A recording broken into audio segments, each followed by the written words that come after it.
মাক দেউতাকৰ আটাইতকৈ মৰমৰ আৰু আদৰ্শৰ এজনীয়ে ছোৱালী আছিলি তই।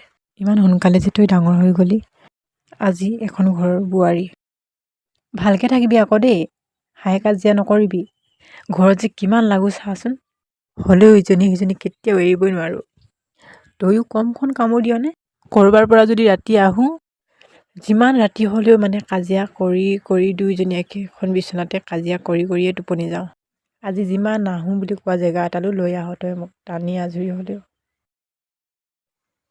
এইবোৰ এতিয়া স্মৃতি হিচাপে মই ৰাখি দিছোঁ।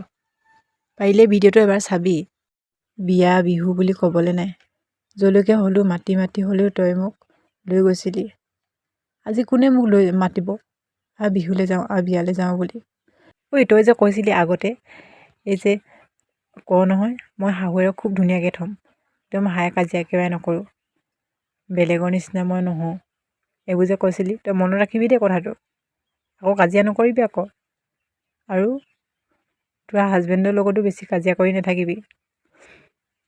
তই যিহে শকত আপত নহয়, ভয় খাই মৰিব এতিয়া। এটা কথা গম পাৱ তই, কালি যে একেবাৰে তই বেলেগ এখন ঘৰলৈ ওলাই গ'লি, তোক বিদায় দিবলৈ একেবাৰে মন যোৱা নাছিলে অ'।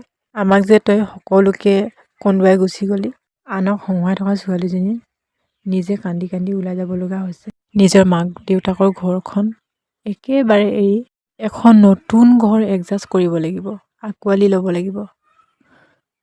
ঐ তই পাৰিবি নহয়, কেতিয়াবা ফোন চোন কৰি থাকিবি মন চন যদি বেয়া লাগে। ঐ তই হাজবেণ্ড পাই আমাক পাহৰি নাযাবি আকৌ।